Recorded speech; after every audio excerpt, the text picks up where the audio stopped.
Sasa leo nitakuwa na mjadala wa mambo kadha wa kadha ambayo nataka niyachambue, niyaongelee, lakini pia niyakosoe na kuyapongeza. Kwa hiyo nitakuwa na uchambuzi. Nafikiri mambo yangu ya leo yanaweza yakawa mambo matatu au manne kwa kadiri muda utakavyoniruhusu, lakini nitakachokizingatia sana ni mtu anielewe. Yaani atakayebahatika kunisikiliza basi aelewe dhamira yangu ni nini. Ndio kitu nitakachokizingatia. Kwa hiyo unaweza kunisikiliza kisha ukachambua kitu ambacho ni sahihi. Huwa napenda kusema hakuna ulazima wa kuchukua vitu vyote ambavyo nimeviongea, na hakuna haja ya kuviamini na kuvifanyia kazi kabla hujavichanganya na vya kwako. Chukua vya kwangu, nenda kavijumlishe na vya kwako unavyovijua, halafu kisha fanya hesabu na upate kitu kimoja ambacho ni sahihi zaidi, kuliko kwamba unachukua cha kwangu unaenda unakifanyia kazi na unakiamini kama kilivyo. Hapo ndo makosa yanapoanzia. Na kabla sijaendelea, kosa kubwa huwaga liko hapa, kwamba kwa sababu mtu fulani huwa anaongea vitu fulani viko kwenye mstari, huwa anaongea vitu fulani vya ukweli, basi tunakuwa hatuna haja ya kutafuna yale maneno anayoyaongea. Sasa hili ni kosa. Huyo mtu ambaye anaongea vitu ambavyo viko kwenye mstari na ni sahihi, huenda kesho akakuchinjia baadaye, akakulisha vitu ambavyo havifai. Lakini kwa sababu wewe unahitaji kutafuna anayoyaongea, anaweza akakukamata na akakufanyisha vitu ambavyo anavitaka yeye. Kwa hiyo issue iko kwenye kusikiliza kisha tafuna kile ambacho unaambiwa. Madam ameongea ni mwanadamu, si Mungu, kuna kila sababu ya kutafuna kile anachokisema. Huwa napenda kusema kwamba najenga na kubomoa. Yaani ninajenga na kubomoa. Ninaposema kubomoa simaanishi nahamasisha fujo, hapana. Isipokuwa nakosoa vitu ambavyo haviko sawa, kisha naweka kitu ambacho ninaona ni sahihi zaidi. Kwa hiyo wewe nisikilize, na kwa kawaida huwezi kujenga ghorofa juu ya nyumba ya tope. Kwa hiyo utahitaji ubomoe tope, uweke msingi mzuri, kisha ndo jenge ghorofa. Kwa hiyo mimi ninabomoa yale ambayo hayatakiwi, halafu ambayo ni mabaya, ambayo kwangu mimi nahisi ni mabaya, kisha naingiza ya kwangu ambayo naona yanaweza yakawa bora zaidi. Kwa hiyo wewe unaweza kunisikiliza kisha chukua kitu ambacho ni sahihi, ambacho unaona kinajenga. Sasa kama nilivyosema, nitakuwa na mambo matatu au manne ambayo nataka niyajadili leo. Kwa hiyo nitaenda kwa kadiri muda utakavyoniruhusu. Labda niyataje kwanza kabla sijafika mbali, ili kusudi mtu aende anajua kwamba naenda kuzungumzia nini na nini. Kitu cha kwanza nataka nizungumzie wachungaji na manabii wa uongo. Nafikiri kila mtu anajua kwamba manabii wa uongo wapo na uchungaji wa uongo wapo, na si kila mtu tu kujua, bali hata vya maandiko yamesema kwenye Biblia kwamba manabii wa uongo wapo. Na jambo la pili nataka nizungumzie kujitambua kikamilifu. Sasa kwenye kujitambua kikamilifu hapa itakuwa kama juice. Yaani kujitambua kikamilifu itakuwa kama juice ya kushushia. Kwa mfano kama mtu anakula vitu ambavyo ni vigumu au anakula chakula kizuri, basi huwa anakaa juice pembeni kakushushia. Sasa kujitambua itakuwa si mada ambayo inajitegemea, bali itakuwa inachanganyikana na hizi mada zingine, itakuwa kama juice. Kwa hiyo muda wote utasikia na kitaja kujitambua, sitakuwa na muda wa kuchambua mada ya kujitambua. Ila kujitambua ambapo patahitajika niongee kujitambua nitaongea. Hata wewe ambaye unanitazama ukiona hapa panahitajika kujitambua, unaweza kaongezea kwamba panahitajika kujitambua. Lakini jambo lingine ambalo naweza nikasema ni la pili la kujitambua, tusifanye kwamba ni la kuchambua. Jambo la pili ni akili bandia. nikiwa na maana ya AI, artificial intelligence. Kwa hiyo na yenyewe nitakuwa na mjadala nayo. Kuna vitu ambavyo nataka nivizungumzie kuhusu akili bandia alimaarufu AI. Lakini swala lingine ambalo nitalizungumzia ni hisabati. Nitazungumzia masuala ya hisabati mashuleni, nitachambua kwa kina kwa ninavyoelewa. Kwa unaweza ukanisikiliza, uende ukapata pointi ambayo pengine ulikuwa unaijua na labda pengine umeisahau au uitilii mkazo katika kufanyaje, katika kuifanyia kazi. Kwa hiyo nitachambua kwa kadri nitakavyoweza na kwa kadri ninavyoelewa. Kwa hiyo nikirudi kwenye mada namba moja. Mada namba moja nimesema nitajadili manabii wa uongo na wachungaji wa uongo. Sasa kwa hapa hakuna mtu asiyejua kwamba manabii wa uongo wapo. Si kitu kigeni. Na kama nilivyosema hapo awali, imeandikwa mpaka kwenye Biblia, kwenye kitabu cha dini, kwamba kutakuwepo na manabii wa uongo. Watakuwa na uwezo wa kuliambia pepo toka na likatoka. Lakini nikizungumzia manabii wa uongo wa leo, wanafanya mambo makubwa, wanatenda miujiza, na wanaweza wakakuombea mambo yakafanikiwa kama unavyoamini, ukiamini yatafanikiwa, yakafanikiwa, na wana washirika wengi. Hawa manabii wa uongo wana washirika kuliko hata ambao sio manabii wa uongo. Lakini ukija kwa hawa washirika, wao wanaona wako sehemu sahihi. Nafikiri kama wapo ambao wanajua niko kwa nabii wa uongo, ni wachache.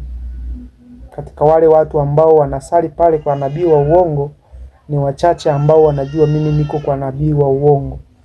Labda tuseme kwenye 100%, ni 10% kama ni wengi, 10% tu au 5%.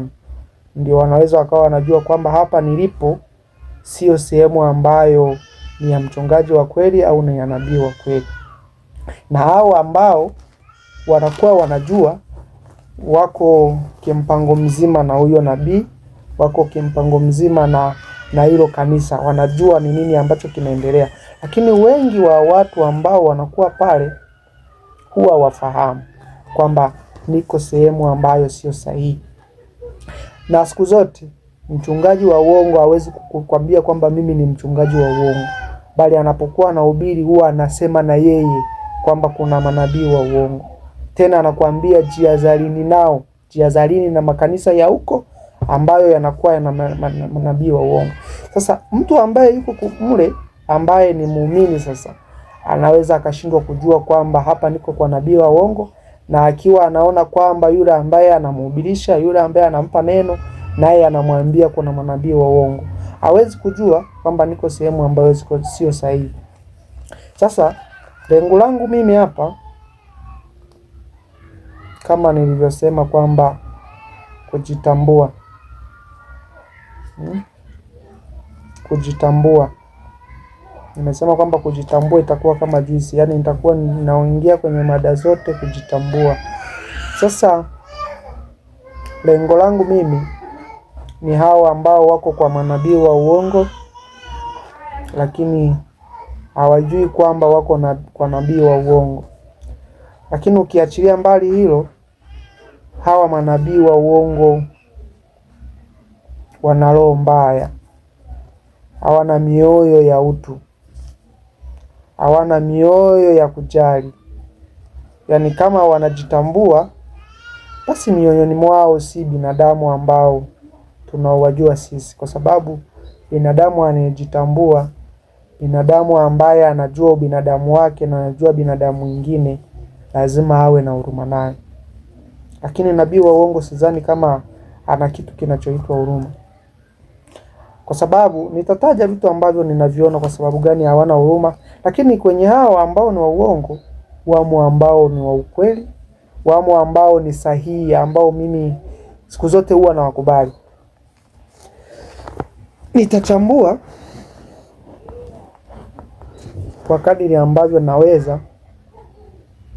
Kwa hiyo unaweza kunisikiliza kisha ukachambua.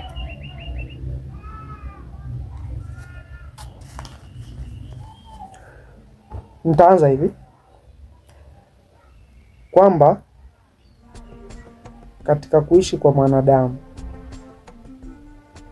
changamoto zipo, kukosa kupo, na siku zote changamoto unaweza ukazitazama kwa upande mmoja tu kwamba ni hasara, hazina faida kwako, ukasahau upande wa pili kwamba changamoto zinaweza zikawa kwako kwa ajili ya kukujenga. Yaani kama si changamoto kuzipitia, basi kuna vitu usingejifunza, kuna vitu usingevijua, na changamoto zinakuandaa kuwa mtu mzuri baadaye. Sasa kuna watu hawalifahamu hili.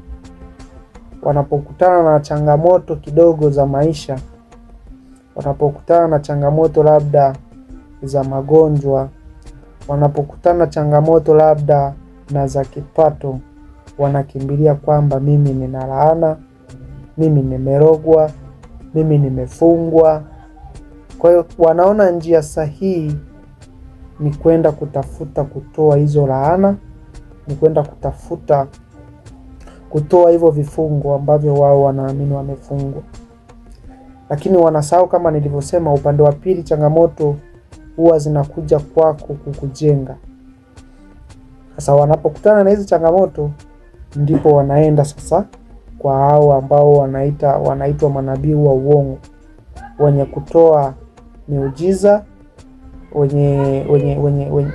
wenye kusikika kwamba wanaweza kufanya jambo. Sasa wanapotoka nyumbani wakaenda, samani kwa leo sauti yangu naona sio nzuri sana, lakini nitajitahidi hizi mada zangu niziongee vizuri na niweze kuzikamilisha. Tuendelee kwenye mada kwamba wanapotoka nyumbani wanaenda kutafuta miujiza au wanaenda kutafuta kutoa changamoto zao. Hawa wachungaji wa uongo huwa wanawasoma saikolojia kwamba wana shida. Kwa hiyo wanapitia pale pale kwenye shida zao. Utakuta mtu anakuambia, bwana wewe umefungwa. Ninaona kabisa sauti inaniambia kwamba wewe hautofanikiwa, ulishaandikiwa hautofanikiwa, kuna bibi yako alikufunga. Ninaona kabisa ukooni kwenu hakuna mtu aliyefanikiwa. Lakini na wewe unavyoangalia kwamba kwenu ni kweli hakuna aliyefanikiwa. Na mafanikio siku zote hayaji kwenye kuyasema. Na mafanikio yanaanzia kwenye kuamini unafanikiwa, kuwa na hakika ya kwamba nitafanikiwa, lakini na kuwa na juhudi ya kuyatafuta, ya kufanya kazi kwa bidii. Lakini si hivyo tu kufanya kazi kwa bidii, na kutunza kile unachokipata, kuweka akiba. Ukizingatia haya yote mafanikio yatakuja.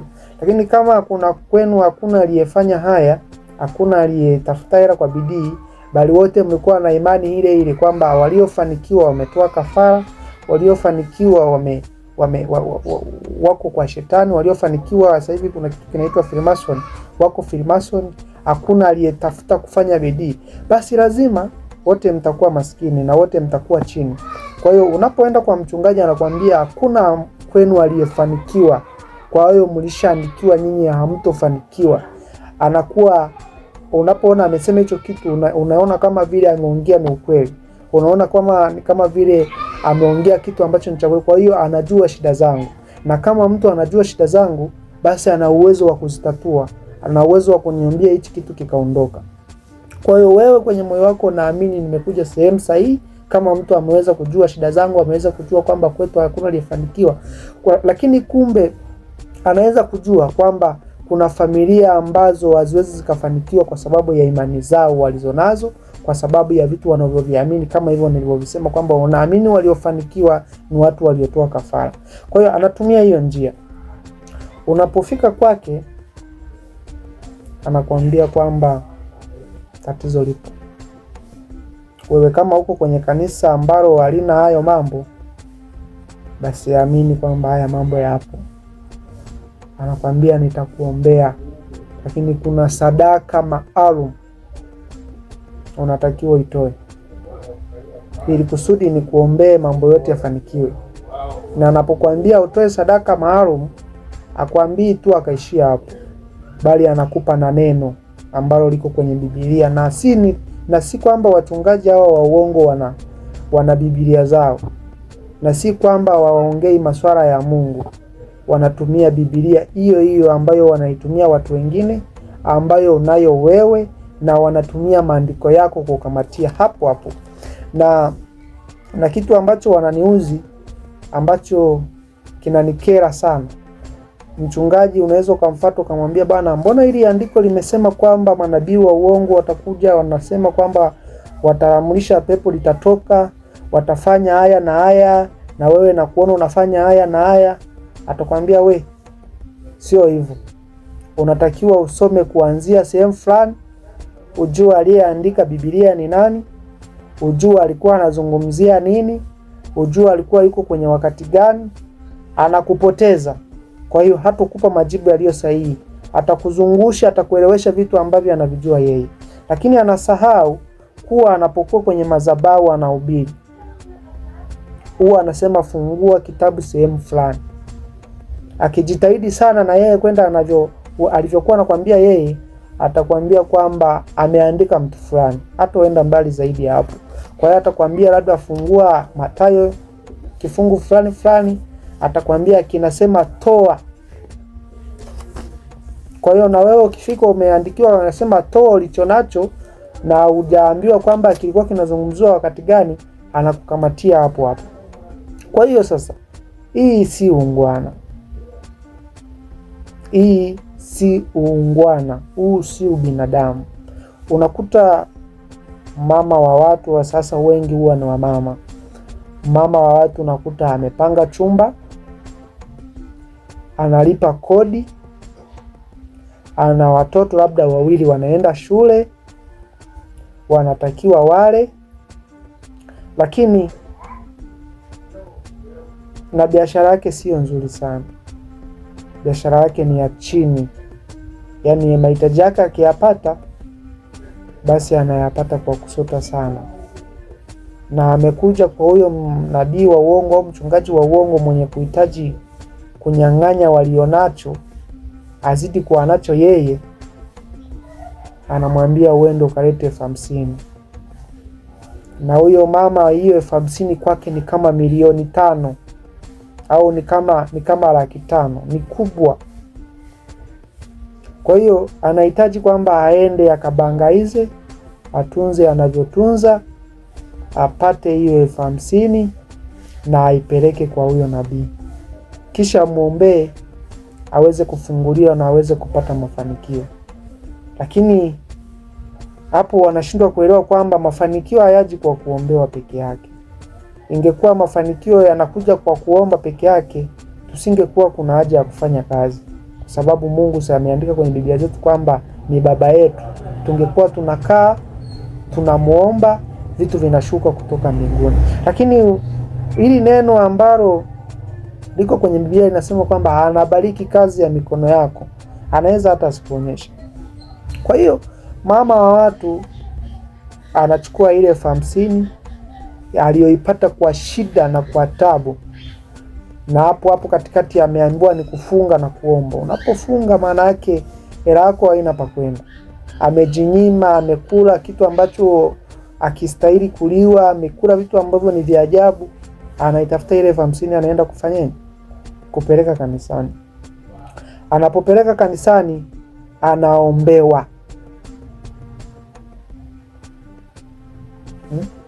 Anaomba.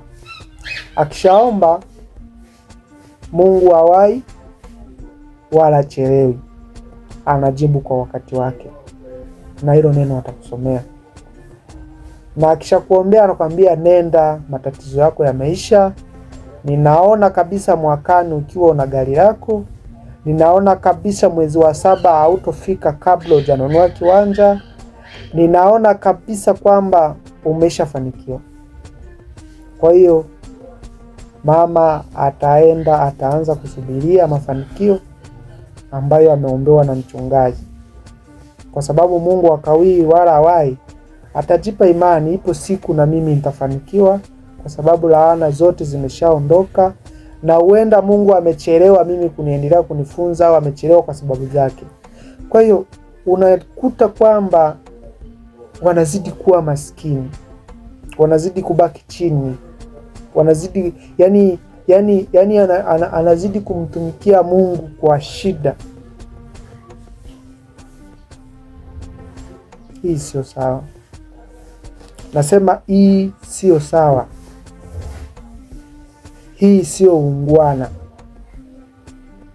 Kwa hiyo nikirudi kwenye juisi yangu ambayo nilisema itakuwa kama juisi, huyu mchungaji anayefanya hivi anakuwa hajitambui kikamilifu. Na kama anajitambua, basi sio binadamu. Binadamu hawezi kuwa na roho ya kinyama namna hiyo. Kama nilivyotangulia kusema kwenye video yangu iliyopita kwamba sisi ni kama mwili. Hauwezi ukapenda uone mkono ukipata shida, ukiugulia maumivu. Mkono huu hauwezi ukapenda mkono huu ukiwa unaugulia maumivu. Lakini ukiachana kwamba na mikono, hauwezi mwili ukawa na amani ikiwa kwamba sikio linauma, ikiwa jino linauma. Nilishasema kwamba mwili mzima ukiugua, kipande cha mwili kikiumia, kiungo cha mwili kikiumia au kikipata shida, basi ni viungo vyote. Sasa huyu kama anajitambua, ana mwili wa binadamu, lakini ndani ya mwili huo sio binadamu. Kwa hiyo kuna maandiko ambayo nataka nije niyasome hapo baadaye. Kuna andiko la Mathayo, nafikiri ni Mathayo 7:15. Inasema jihadharini na manabii wa uongo. Alafu kija kwenye Marko inasema kwamba watakuwa na uwezo wa kutoa ishara na miujiza. Mimi ni mpenzi sana wa kusoma Biblia, lakini sijui niseme kauli gani hapa. Ni mpenzi sana wa kusoma Biblia. Ninaposoma Biblia najifunza, na kitu najifunza. Lakini kuna na Yohana, msiamini kila roho bali jaribuni. Hebu tuyasikilize hayo maandiko hapo nikiyasoma vizuri zaidi. Mathayo 7:15. Jihadharini na manabii wa uongo, watu wanaowaijia wamevaa mavazi ya kondoo, walakini kwa ndani ni mbwa mwitu wakali. Marko 13:22. Kwa maana wataondoka na wakristo wa uongo na manabii wa uongo, watatoa ishara na maajabu, wapate kuwadanganya kama wayamkini hata hao wateule. Yohana 1:4 imeandikwa hivi: wapenzi, msiamini kila roho, bali zijaribuni hizo roho kwamba zimetokana na Mungu, kwa sababu manabii wa uongo wengi wametokea duniani. Warumi 14:22. Ile imani ulionayo uwe nayo nafsini mwako mbele za Mungu. Heri mtu yule asiyejihukumu nafsi yake katika neno lile analolikubali.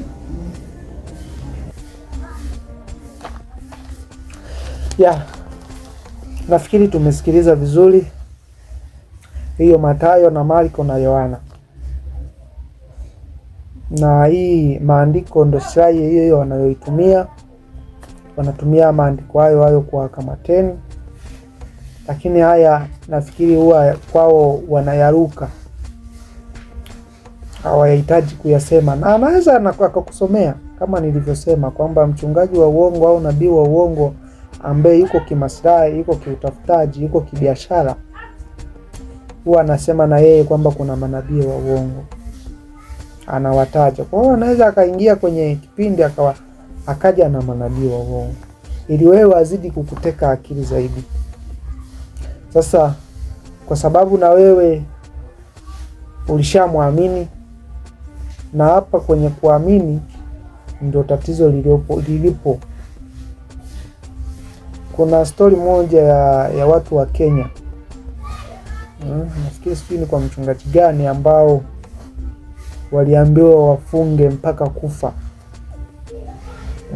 Kwamba watakapofunga mpaka kufa wataenda kukutana na Mungu. Wataenda mbinguni moja kwa moja, kwa story ninazoisikia. Na walivyoambiwa hivyo, na kweli wakafunga. Na si watu 5 wala 10. Kwa nilivyofuatilia ni zaidi ya watu 300 walifariki. Sasa watu zaidi ya 300 huwezi kuniambia wote hawana akili timamu. Huwezi kuniambia kwamba akili zao hazijatimia. Akili zao zimetimia sana, tena wana akili kubwa. Lakini tatizo linaanzia kwenye kusikiliza na kuamini kile unachoambiwa bila kuchanganya na cha kwako.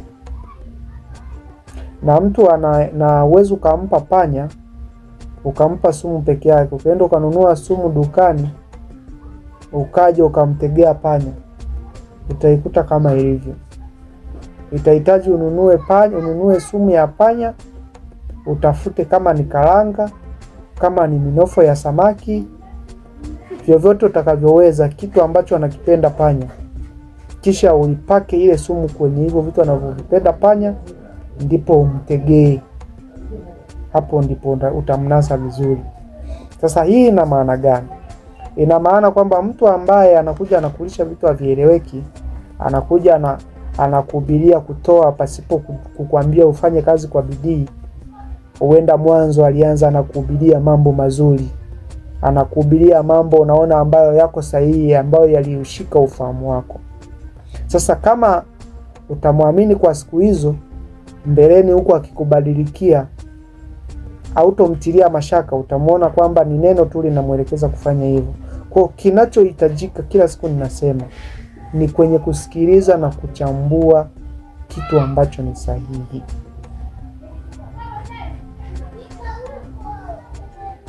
Yaani usikubali kutekwa akili.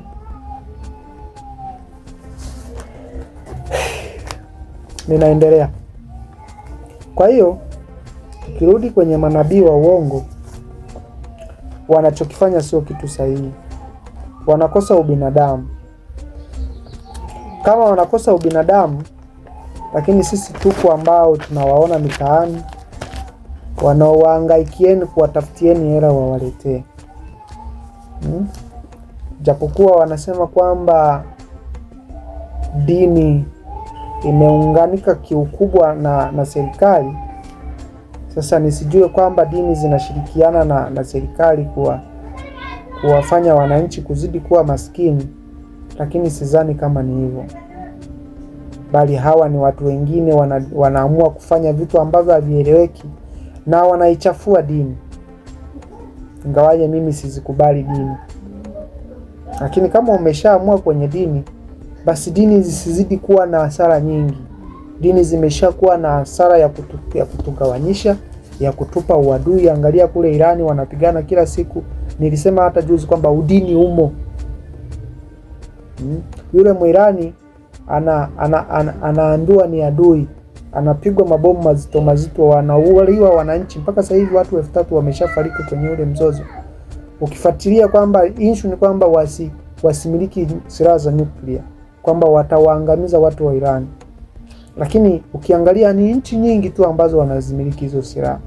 Kwa hiyo kwa sababu dini inamfundisha kuua, kwa sababu dini inamfundisha kumzuru mtu ambaye yuko kinyume na dini yake, basi wanaogopa kwamba atawaangamiza. Kwa dini mimi sizikubali. Sasa mimi kwa hapa ninachokifanya, natafuta hasara zisizidi kuwa nyingi.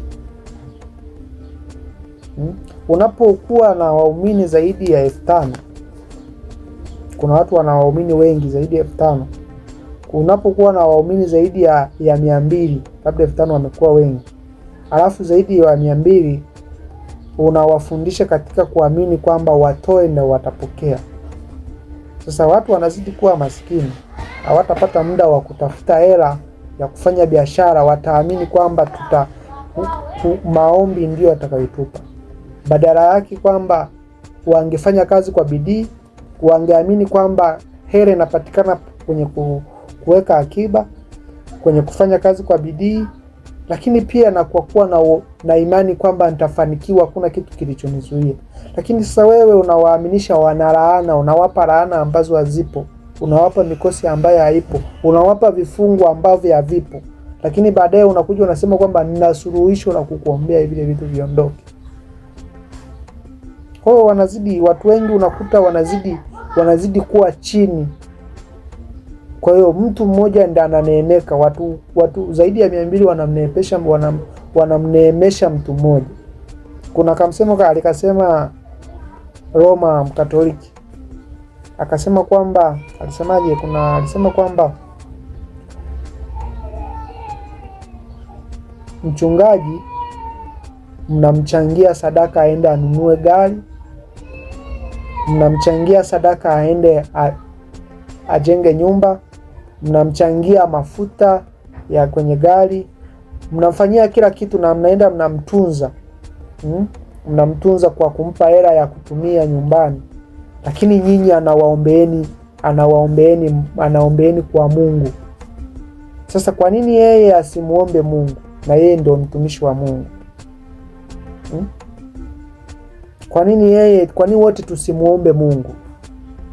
Na kuna watu wengine ambao nilishawaona wanachambua, japo hawa huwa si wakubali sana, siko upande wao, huwa wanazikosoa dini kwa kutukana. Wanajaribu kuwatoa watu, kuwasaidia watu au kuwatoa watu kwenye kusali kwa kuwatukana, kwa kuwadhalilisha. Wanasema kwamba huyo mchungaji ambaye anawataka watu wamletee vitu, alafu hao watu wenyewe wanaambiwa wataombewa, wanatoa matusi mengi katikati wakiwatukana waumini, na sitoweza kuyataja kwa sababu mimi siko kutukana. Na uwezo ukamnyang'anya mtoto ambaye umemzaa, unampenda, ajitambui, ndo kwanza anaanza kuota meno, ameshikilia wembe, alafu ukauchukua kwa kunyakua. Utahitaji umbembeleze, utahitaji utumie saikolojia, utumie kumnyang'anya kwa utaratibu, kwa sababu kama utaunyakua kwa lazima, kwa hasira, utamkata. Na si kwamba ameushika kwamba anajua ni hatari, bali ameushika akiwa anacheza, akiwa anaona ni sahihi. Nikiwa na maana ya kwamba siwezi nikaja nikasema kwa ukali, siwezi nikatukana, siwezi nikawadharau, kwa sababu kosa liko kwenye kutendo, walijua ni kosa. Sasa hawa ambao wanaambiwa aende kanisani, watoe sadaka, wafanye hiki na kile, wao wanaona wanafanya kitu ambacho ni sahihi. Kwa hiyo inahitajika udili na kitu ambacho kilifanya wakaamini, udili na akili zao. Nafikiri kwa hilo nitakuwa nimeeleweka. Lakini ukiachilia mbali hilo,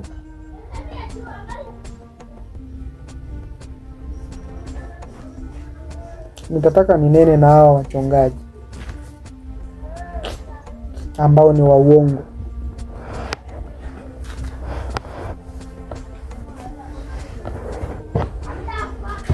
Nimeanza kwa kuwachanganya wote wachungaji wa uongo, lakini sana nimezungumzia wanaosali, ni namna gani ambavyo wanapewa matatizo,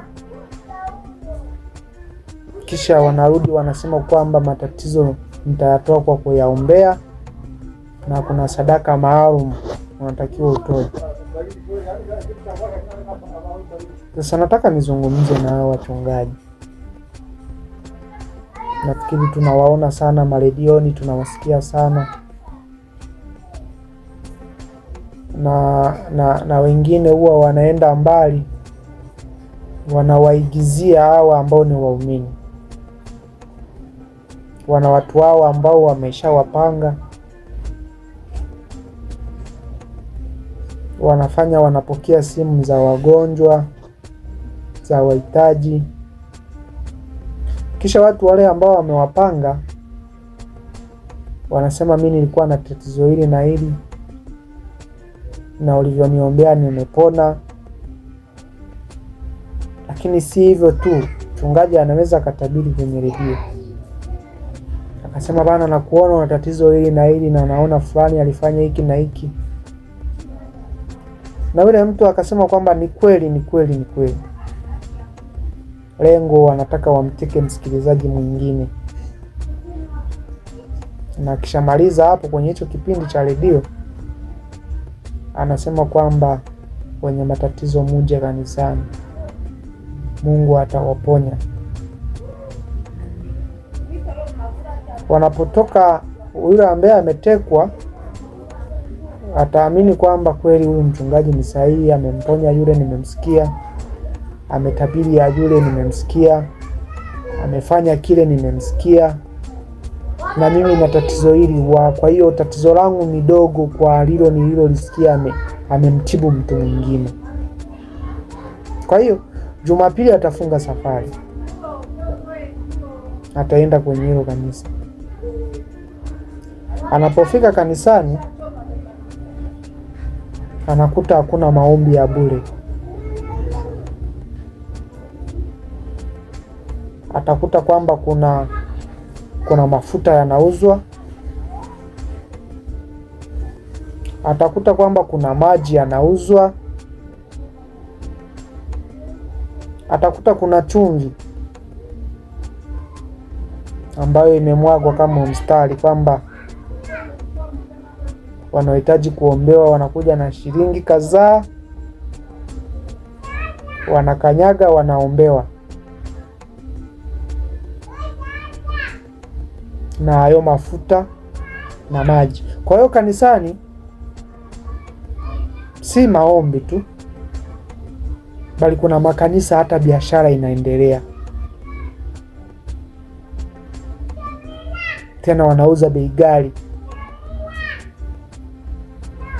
Maji ambayo unayanunua shilingi 500 au 1000, pale unaenda kuyanunua 3000, 5000 mpaka 10,000.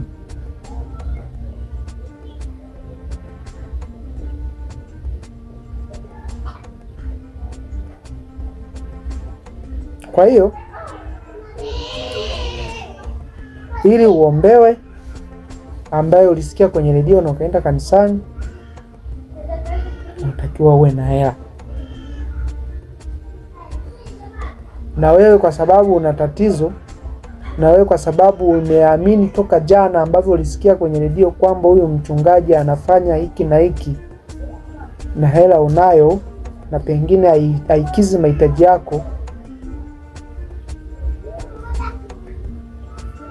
na tatizo ni yani pesa haina umuhimu kwenye tatizo. Cha kwanza ni kushughulikia tatizo. Hela inatafutwa, nitatafuta, nitapata. Kwa hiyo naitoa kule, na kama nilivyotangulia kusema kwamba Mungu hawai wala chelewi. Utaizidi kusubiria muujiza utendeke, lakini huku matatizo yakizidi kuwa matatizo ya kupata pesa, na hilo tatizo ambalo linakusumbua. Sasa kama nilivyosema, nataka niongee na wachungaji wa uongo.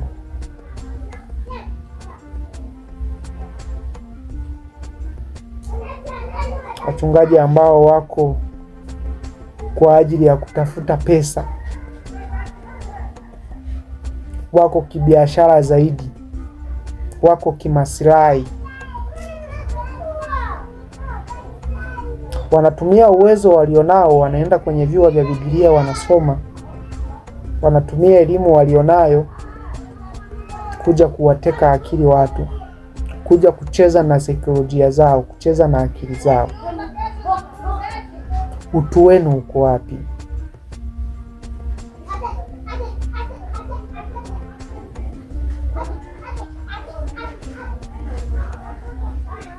Na wengi ambao wanafanya hivi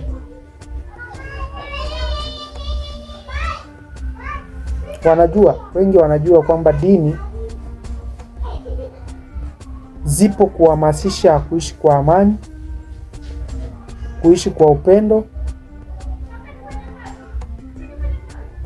na kuwatuliza watu, kuwafanya wawe wanyonge, kuwafanya wawe wapole, kuwanyong'onyesha. Ndio maana Biblia inakuambia kwamba usizitegemee akili zako mwenyewe, usizitumaini akili zako mwenyewe, na mambo mengi kaza wa kaza yanasema kwenye Biblia.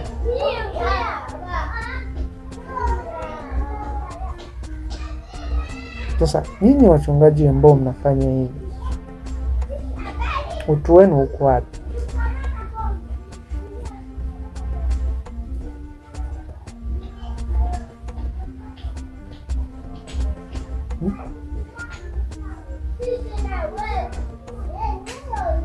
Mimi huwa nasema kwamba kama umeshindwa kutenda mema, kutenda yanayofaa kwa watu wengine, basi baki hivyo hivyo, usiwatendee tena mambo mabaya. Kama ambavyo mwili, mguu ukiumia, kichukua kwenye kidole cha mguu, mikono ndio inayotumika kuweka dawa kwenye kidonda, macho ndio yanayotumika kuangalia.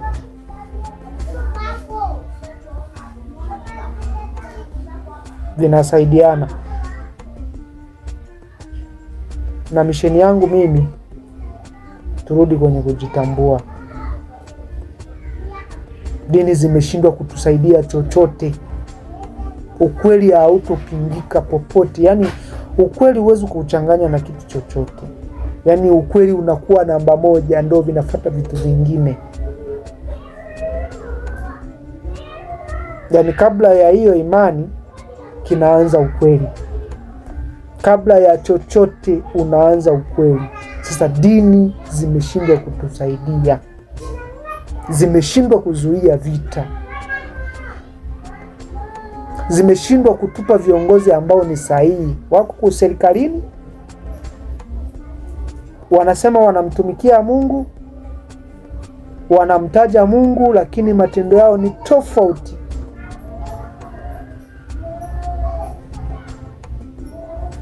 Sasa mimi niko na hao wachungaji.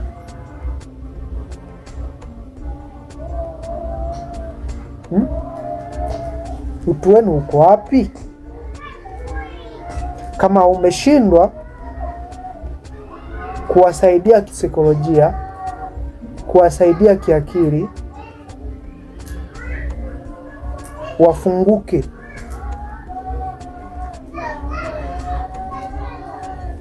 Uwafundishe kwamba, yani kama ulienda shule kusomea saikolojia, kwa sababu najua kwenye Biblia watakuwa na hichi kitu cha kusoma saikolojia ya mtu. Kuwafundisha kwamba huwezi kufanikiwa pasipokuwa na bidii kazini, ukawafundisha kwamba huwezi kufanikiwa pasipo kutunza akiba, huwezi kufanikiwa pasipo kuamini kwanza kwenye moyo wako kwamba utafanikiwa. Umeshindwa, lakini badala yake unawaambia wakutafutie, wakuletee, unawapa matatizo ambayo hawana, unawatia hofu. Utu wako uko wapi? Huwa napenda kusema kwamba kile chochote unachokitenda kibaya kwa mtu, jaribu kugeuza. Kwamba wewe mchungaji, geuza mimi ni muumini, alafu ninadaiwa kodi, nina watoto wa shule, kipato changu ni cha wasiwasi, lakini kuna mtu ameniambia nitafutie shilingi 100,000 niende nimpelekea niombee kwa vitu ambavyo sina. Ingekuwa wewe unajisikiaje?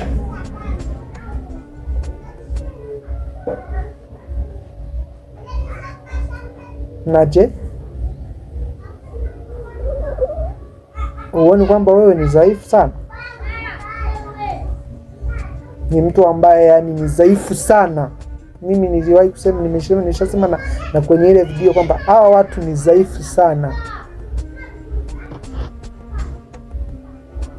Nikasema kwamba mtu sio huyu unayemuona hapa. Mtu ni ndani ni roho, nafsi. Sasa nafsi yako ni dhaifu sana. Yaani nafsi yako inaendeshwa na akili, inaendeshwa na mambo ya dunia. Nafikiri mtu mwenye nguvu anapambana kutafuta kitu chake kwa haki. Yaani kama utafanikiwa, utakuwa na mafanikio, hujamdhulumu mtu, hujamonea mtu, basi wewe ni mtu ambao ni imara.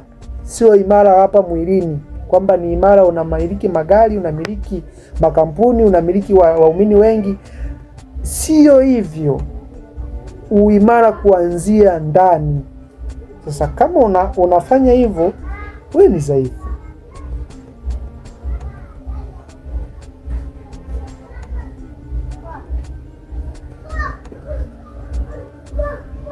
Sasa hapa duniani ulikuja kufanya nini? Unafikiri kama ukifa roho yako itapumzika mahala pema peponi? Utaenda kwa amani? Tufanye kwamba mbingu na motoni hapapo. Utaenda mbinguni wala utaenda motoni. Lakini kama nafsi kweli ipo, iko iendako yani sielewi yani nafikiri ni ujitambui. Ndio maana nimesema kwamba nataka niongee na hao wachungaji wa uongo. Hawajitambui.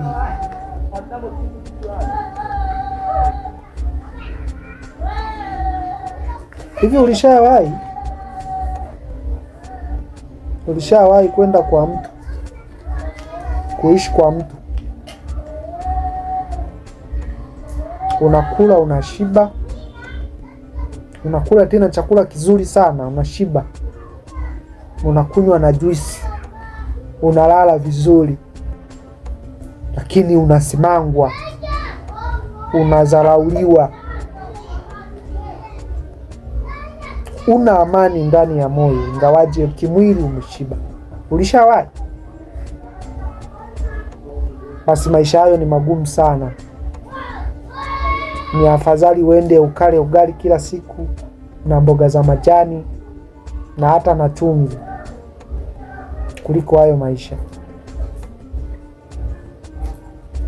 Sasa kiuhalisia, mnachokifanya nyinyi ambao mnatenda mambo mabaya na mnajua ni mabaya, ndio kama hicho mnachokifanya, kwamba mnayatenda mambo mabaya ili kusudi muwe na maisha mazuri, ili kusudi muishi kwa kuonekana mnacho, muishi kwa furaha ya hapa, lakini huku mnaungua. Na wengine huenda walishaungua mpaka pameshaota na kofu, mpaka maumivu hawayasikii tena, walishakubuu.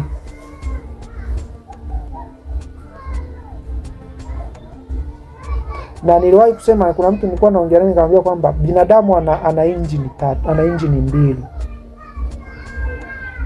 Ana injini ambayo iko huku juu na ana injini ambayo iko huku kifuani, huku chini. Hiyo ambayo huwa unasikia mapigo ya moyo yanaenda mbio. Na mapigo ya moyo huwa yanaenda mbio kwa sababu ya vitu hivi. Yanaenda mbio kwa sababu ya hofu, ya kuogopa. Hata kama hujakosea, kuna kitu kinaweza kikakuogopesha na hujakosea, lakini huwa yanaenda mbio kwa sababu ya umekosea, ya umetenda kitu ambacho hakifai. Lakini kuna injini ya huku kichwani ambayo ni akili, na akili huwa anaita meno, kinywa. Na watu ambao wako kwenye dini ambao wanatambua wakatafuta hela walete, basi kinywa chao cha huku juu ambacho ni akili huwa wakifanyishi kazi vizuri. Wanapitisha vitu pasipo kuvitafuna, pasipo kuvionja. Na kama utakula vitu pasipo kuvitafuna, pasipo kuvionja, tumboni vitakuletea madhara. Nikiwa na maana ya kwamba kama utapokea vitu vya kusikiliza, vya kuhubiriwa pasipo kuvitafuna akilini, pasipo kuvichekecha na kuvichanganya na vya kwako, kama wale watu wa Kenya ambao waliambiwa wafunge mpaka kufa, basi madhara yatakuwa ndo hayo. Sasa hii injini ya huku chini ambayo ni moyo ndio inatakiwa iwe ina nguvu kuliko injini ya juu,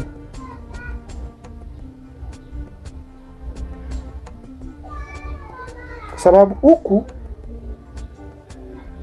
kama kitu kitatafunwa vibaya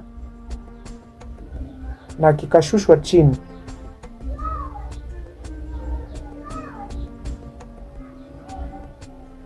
basi hapa kama ni pazima, kama figo zako ziko vizuri, kama vitu mashine za huku, yani tukija kimwili sasa, achana na kwenye akili na roho na moyo, vitatolewa kama kinyesi nje. Kama viko vizuri, vinaweza vikachambua vizuri, lakini huku kama ni pabovu, maana yake utazulika. Kwa moyoni ndio panatakiwa pawe juu. Lakini sasa nikirudi kwa manabii wa uongo, mioyo yenu iko wapi? Utu wenu uko wapi? Sasa hivi ukipita kila mtaani pamejaa makanisa. Ukitoka hapo kaenda hapa ni kanisa. Sasa ukiachilia mbali hilo,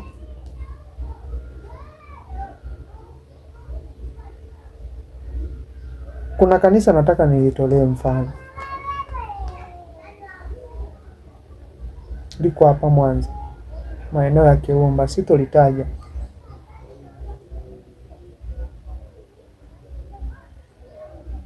Kwenye akili yangu na kwenye moyo wangu huwa nafikiri kwamba makanisa makubwa, wachungaji wakubwa, manabii wakubwa ambao ni wa uongo, ambao wako kimasirai, huwa kuna vitu wanavijua. Naweza nikasema direct, huwa wanajua kwamba dini hazina cha ziada zaidi ya kufundisha amani na upendo, lakini wanatumia hicho kutafuta hera ya watu wengine. Na kama kweli dini zingekuwa kwamba kuna mbinguni, kuna na motoni, na hamna mtu ambaye ajui madhara ya moto, hakusingekuwa kuna nabii wa uongo. Kwamba mimi niwe nabii wa uongo, nijitafutie pesa, nijiridhishe mwenyewe, kwa hiyo I don't care kwamba Yesu akirudi niende tu motoni. Hayupo. Isipokuwa wanajua. Yaani kama unajua kwamba fulani ni nabii wa uongo, basi ongea naye vizuri, akwambie kuna motoni au kuna mbinguni.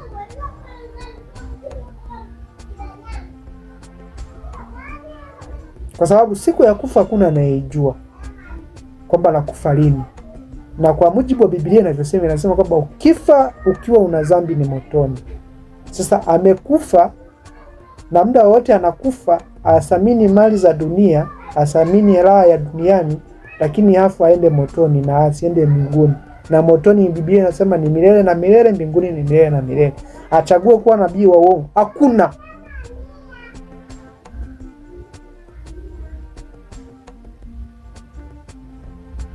Kuna vitu wanavijua,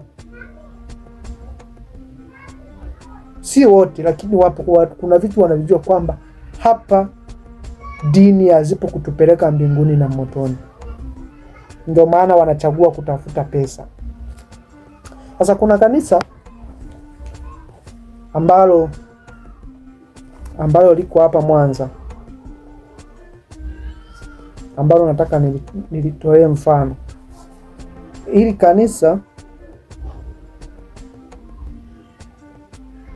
kanisa sasa, hili kanisa liko Kirumba kama nilivyosema.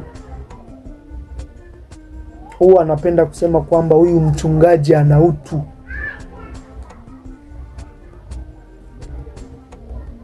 Yaani licha ya kwamba huenda ni nabii wa ukweli, huenda anaona kile anachokifanya ni sahihi, lakini huwa anasema moyoni mwangu kwamba anajitambua.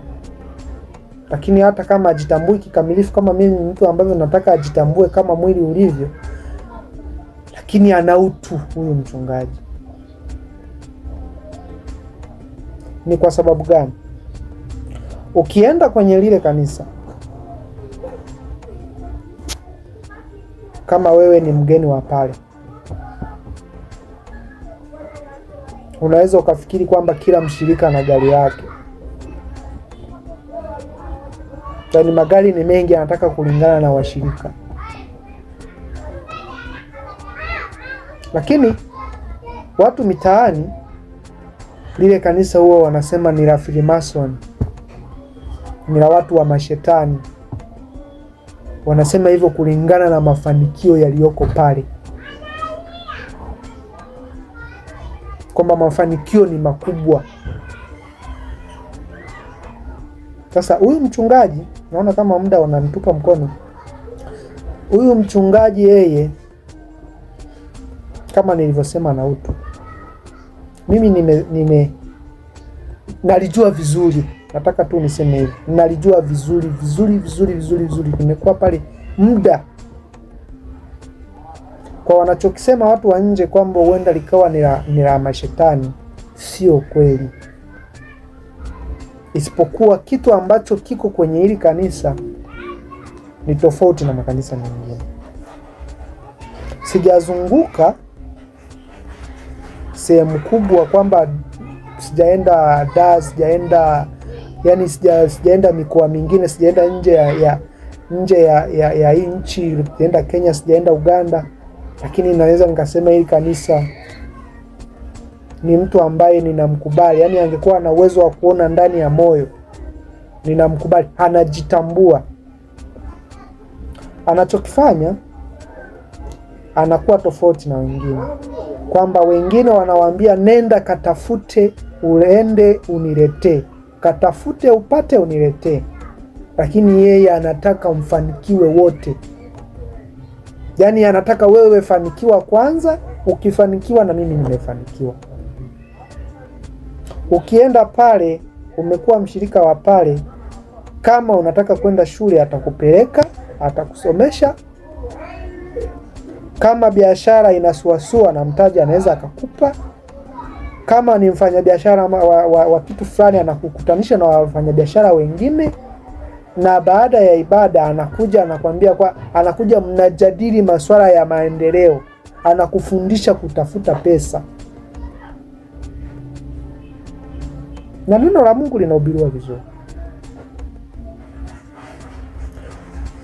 Tofauti na makanisa mengine, nimekuja kugundua kwamba kuna makanisa yanalazimisha watu kutoa sadaka, au manabii wa uongo, na huenda wakaiga utaratibu, lakini kuna namna unaweza kumforce mtu kutoa sadaka.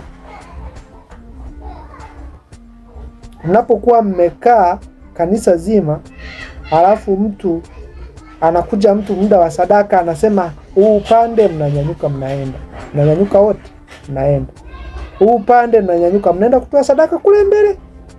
Kwa hiyo hata aliyekaa wapi atajua kwamba fulani hajatoa sadaka. Huu ni kulazimishana kisaikolojia. Haulazimishwi nenda akatoe sadaka, lakini unalazimishwa kisaikolojia. Leo umeachwa mwenyewe, unaona aibu watu wanaenda kutoa sadaka, it means kesho utaenda utafute sadaka ulete. Huku ni kulazimishana. Lakini kwenye hili kanisa ni tofauti.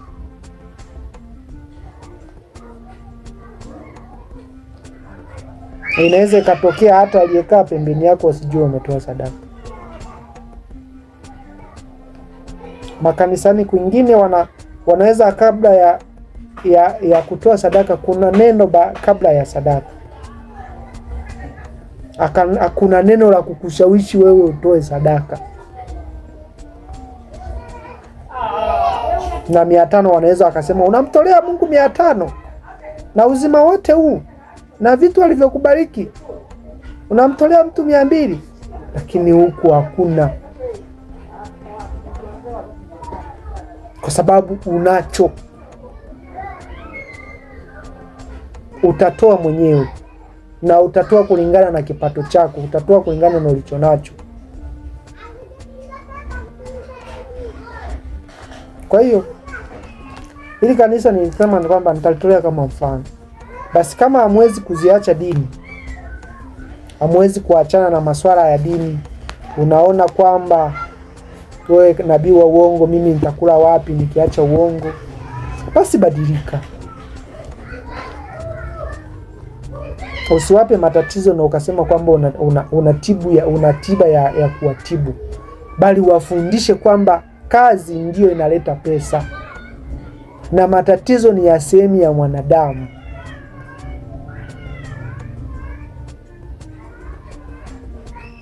Kwa hiyo unaweza ukakopi hapa kwamba anapoenda nikamfundisha kutafuta pesa, nikamfundisha afanye kazi kwa bidii, akifanikiwa ataleta, tutagawana alichokipata. Simaanishi kwamba ili kanisa anagawana alichokipata, lakini mimi huwa namkubali. Yaani kama moyoni kwangu mimi ningekuwa kwamba anaweza akapaona, kwa sababu mimi napenda mtu ambaye anamthamini mtu mwingine. Na kama nilivyowahi kusema kwamba kila mtu anapenda mambo mazuri, kila mtu anataka maisha mazuri.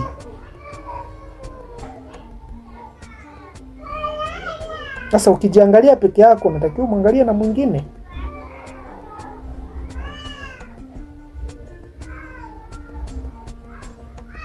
Na hata huyu mchungaji unapomwangalia wa hii kanisa ni mtu ambaye ajivuni, mtu ambaye ni mcheshi, yani furaha yake unaona kabisa inatoka moyoni. Kwa huyu ana utu. Kama dini zipo na wachungaji wapo, lakini yeye yuko kinyume nao kabisa, ana utu. Atumii Biblia tofauti na wengine, ni ile ile, lakini ana utu. Amekupokea, anakupeleka shule, anakupa mtaji, anakufundisha kutafuta hela, kupiga kizigo. Sio anakupa matatizo eti anarudi anataka ayatoe.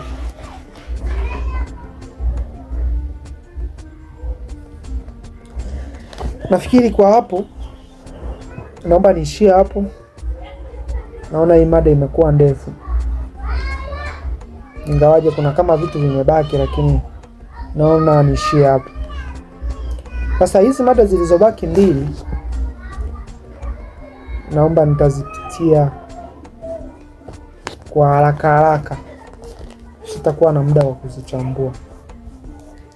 Nitazipitia kwa haraka sana, sitakuwa na muda wa kuzichambua. Nilisema mada nyingine ni akili bandia, AI.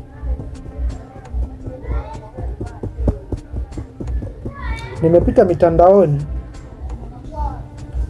nimekuja kuona kwamba AI sasa hivi ndio zinafanya kazi sana. Lakini kama tunavyojua kwamba hakuna kitu chenye faida kikakosa hasara.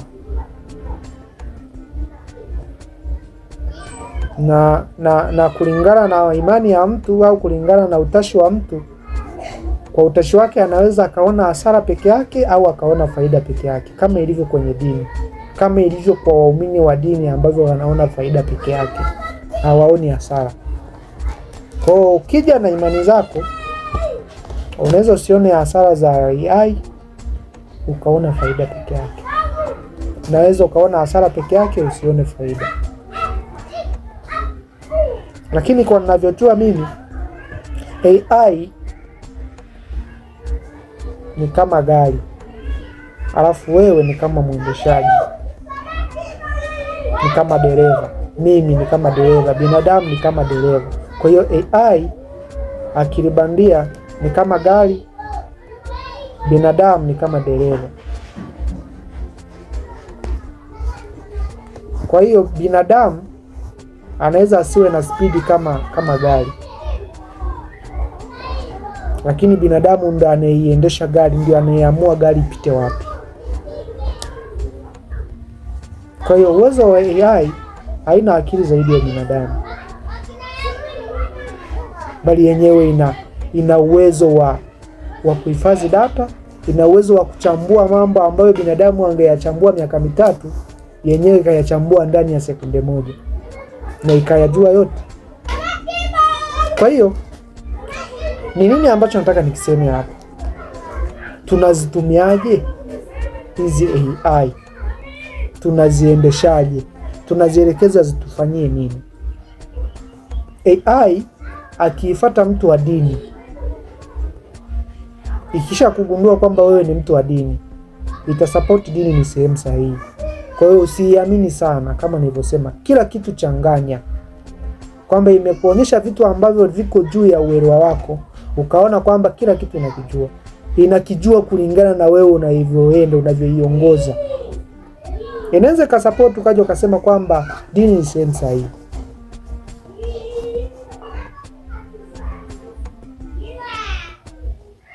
Na akija mtu ambaye yani inakufuata wewe. Kwa hiyo swali ambalo nataka nilizungumzie, point ambayo niliseme hapa, tunazitumiaje kwa faida, zitusaidie au zitupotezee muda? Kwa sababu kama hatutokuwa makini, zitatupotezea muda, hatutafanya mambo ya msingi. Lakini kama tutaziongoza vizuri, tutazitumia vizuri, zitatutumia kwa faida, zitatusaidia kwa faida, zitatusaidia kuchambua mambo kwa haraka, kutengeneza hata vitu vya kufundishia, kujitambua.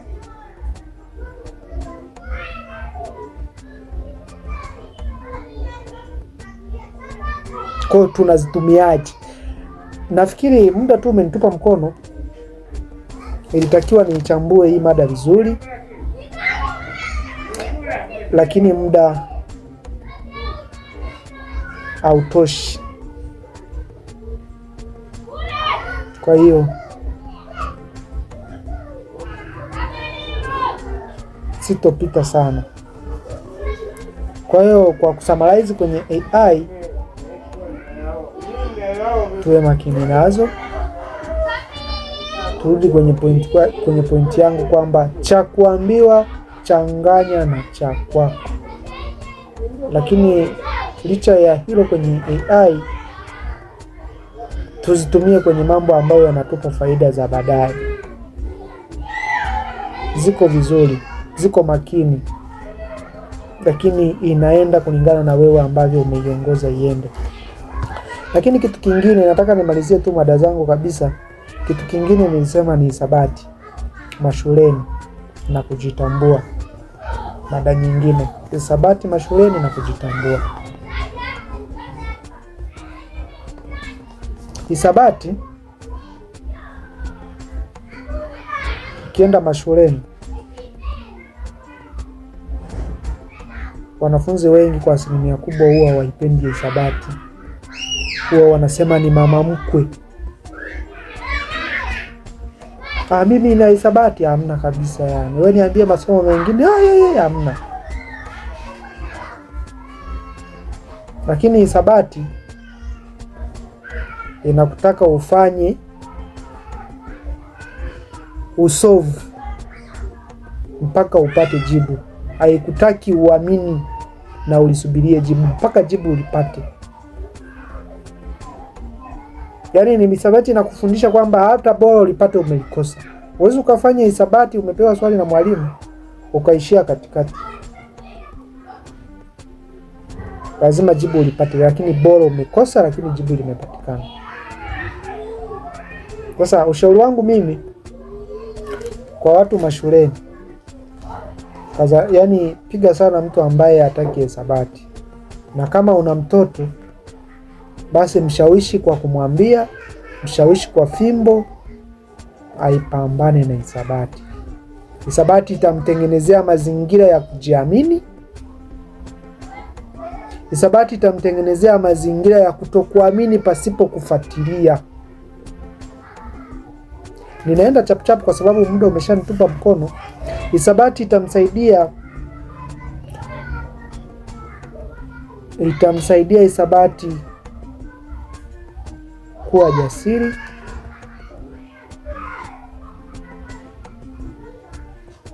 lakini na kutokuwa mvivu wa kufikiri. Uvivu wa kufikiri ndio unaosababisha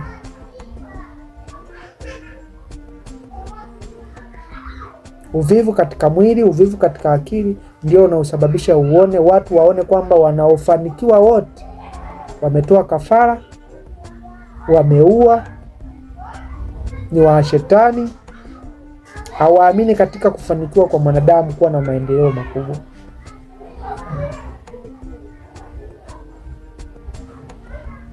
Kwa hiyo wanajifariji.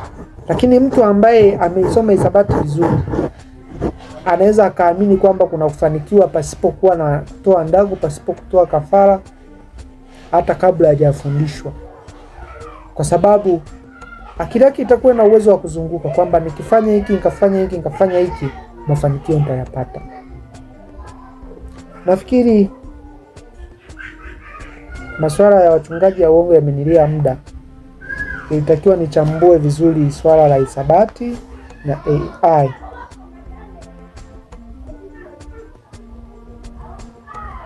Kwa hiyo kama nilivyosema, hisabati haimfundishi mtu kuamini, inamfundisha kutafuta jawabu. Kwa hiyo kama serikali inaweza, hapa ni summarize, kama serikali inaweza, au kwa maoni yangu mimi, basi hisabati ipewe kipaumbele mashuleni. Lakini si hisabati tu, kama wanaweza basi wangeingiza na somo la kujitambua, kwa sababu tunapoelekea mambo yanaelekea kufika shingoni. Hatuna pa kukimbilia pasipo kurudi kwenye kujitambua. Apapo kwenye dini zinatugawanya, kwenye dini hazijazuia vita, kwenye dini hazijazuia watu kuongoza wanavyotaka wao. Kwa kitakachotusaidia kwa sasa, kilichobaki ni turudi kwenye kujitambua kikamilifu, tuishi kama ulivyo mwili.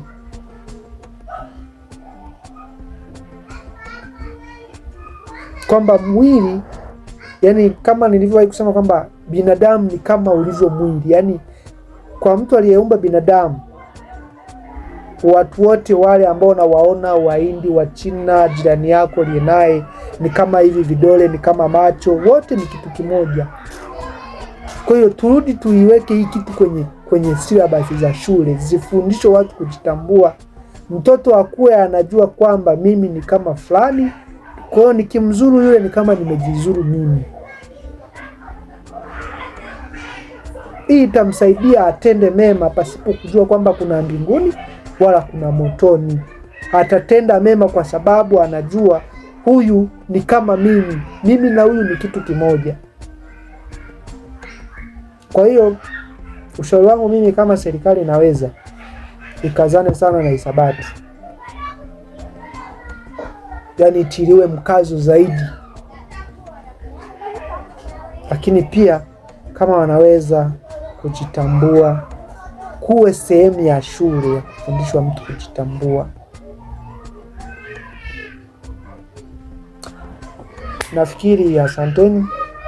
Japo nimemaliza mjadala wangu nikiwa sina amani kwamba hizi mada mbili sijazidadavua vizuri, hii ya kujitambua, hii ya hisabati na AI. Wachungaji wa uongo wamenipotezea muda. Kwa hiyo asanteni. Kwa hiyo kama nilivyosema huko mwanzoni kabisa, chambua kitu ambacho ni sahihi. Na huenda wewe ambaye unaniangalia au yoyote ambaye umenisikiliza, huenda ninayoongea yote unayajua. Lakini kama unayajua, basi mfundishe na mtu mwingine, mkumbushe na mtu mwingine. Kwa hiyo kama unayajua yote ambayo nimeyaongea, basi utapata faida ya kujua kwamba ninatakiwa nimfundishe na mtu mwingine. Tupendane sisi kwa sisi.